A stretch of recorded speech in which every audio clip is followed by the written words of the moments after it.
Hey guys, it's Victoria and welcome back to FemmeHead. Today I want to give you my 3-month marathon training update.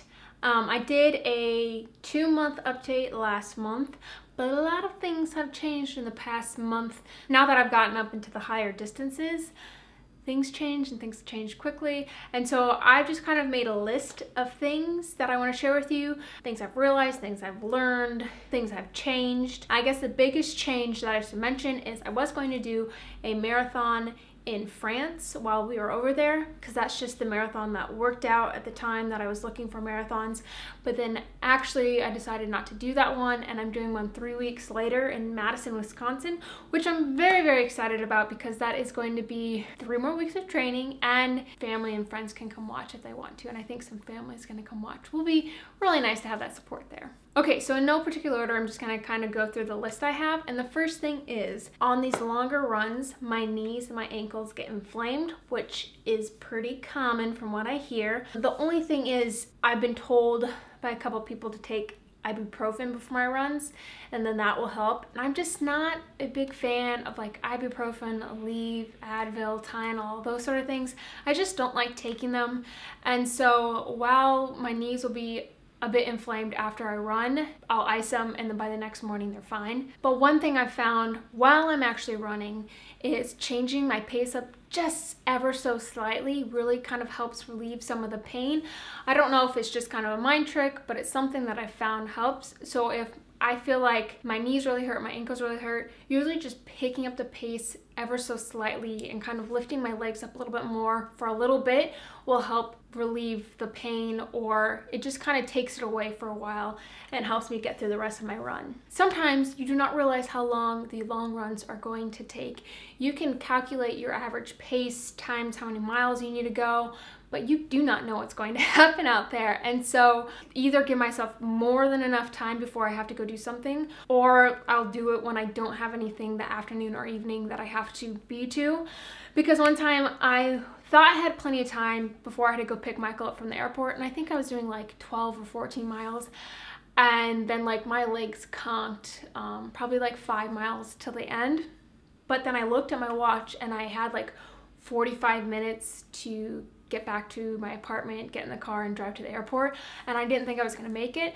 But that was great motivation because it made the last couple miles very fast, because I was like, oh my God, I'm gonna be late, and I was just hauling it down the street. So give yourself plenty of time to run. Going along with that, long runs kind of put me out of commission for the whole day, and I don't like kind of giving a whole day to running. I like to do other things, and so I found that for my longer runs, I like to do it more in the afternoon. That way, by the time I get done with my run, it's time to eat dinner and then time to go to bed, and nothing's really kind of lost. Because if I do it in the morning, I'm just kind of spent and I will be completely worthless for work or whatever else it is in the day. So I do them in the afternoon. So I actually ran 16 miles twice, 2 weekends in a row, because the first time I ran 16 miles, it was really hard. I think it was because I just gotten back from a trip to like Texas and DC, and I kind of been gone for a week and a half or 2 weeks or whatever it was, and I didn't run a lot while I was there, and I didn't do a long run while I was there. So long story short, like I cried during the last 2 miles of that first 16-mile run because I was in so much pain. I was so exhausted, kind of delirious, and I knew I was so close to being done,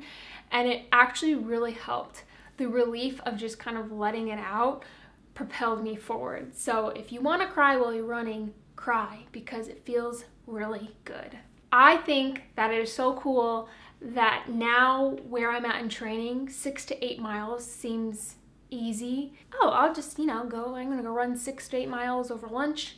It's not a big deal. Kind of along with that, I've found that my favorite distance to run right now is like the 6 to 10 mile mark. I don't know yet, we'll see how this marathon goes, and I'm sure I'm not opposed to doing another marathon in the future, but I might stick to like more half marathon distance just because that's the distance I really like running. I did a sprint triathlon at the beginning of September. I decided it during a run the weekend before, and my friends were putting on the triathlon, and I thought, what the heck, I'm gonna do a triathlon. So I signed up for it, swam twice that week, rode my bike twice that week, and then went and did it, and it was so much fun, and it was such a good challenge, and it was a nice way to like spice up my training. When I first started running, I hated when Michael would come run with me. I think he only came running with me like twice. He was always very motivational and encouraging, but his way of motivating me was not what I needed. He'd be, you know, you're doing great, keep up, don't walk, this is just in your head, you gotta push through it. And in my mind I was like, just freaking let me walk, quit talking to me, please leave me alone.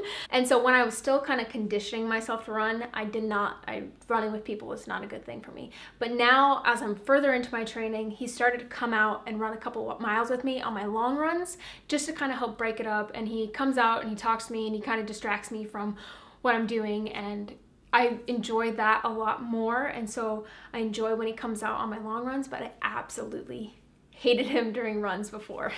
I finally caved and got a hydration belt. I really need my arms to like propel myself forward to finish those last few miles, and so I just need them free. And also with longer runs, I needed a place to put calories as well as my phone. So I just got this Nathan, I think it's the trail mix something or another. It has two 10-ounce bottles on it. It has this little Velcro pouch, and that's where I'll put like my chewies or my goos or my gels. And then it has this pouch that is good for your phone, and then it has another little sleeve in there where I put keys. My only complaint about this belt is it's too big for me. I found that the most comfortable place to wear it is around the smallest part of my waist. That way it doesn't bounce up and down. And that's how I've seen most people wear it. But I have to have it cinched to the smallest size. I haven't weighed myself this entire time I've been training, but I've definitely like lost weight or lost inches or something. Like I've definitely slimmed down. My pants are very baggy on me now. This doesn't fit me. I usually run in just like a sports bra and shorts or pants, and the last week during my 18-mile run, this actually like rubbed me raw on one of my hips. Now I just need to take that into account. Kind of along the same lines as that, I've started using goos and gels and blocks and those sort of like calorie things. But I needed to take in calories while I was running. You're supposed to take in, I think, like 100 calories every 45 minutes to an hour. I prefer like blocks or gummies. Something about the goos where you have to squirt a little bit of water in your mouth and then put the goo in and then squirt some more water in.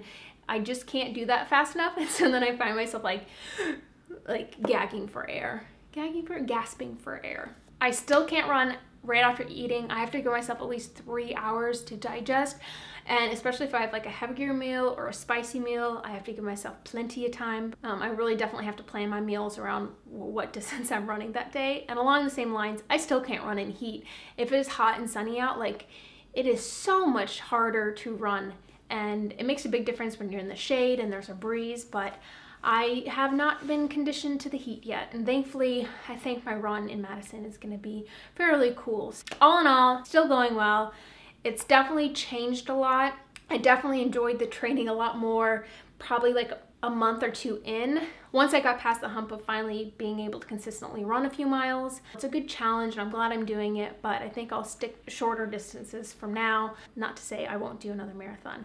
All right, guys, that is kind of all I have to say for my update. I'll try to do one more update before the marathon, or maybe I'll do one after. Let me know like what you prefer. Also, if you guys have any questions about marathon training for me specifically, maybe I'll do a Q&A as well. Don't forget to click that little red subscribe button, and I'll see you guys in my next video. Bye.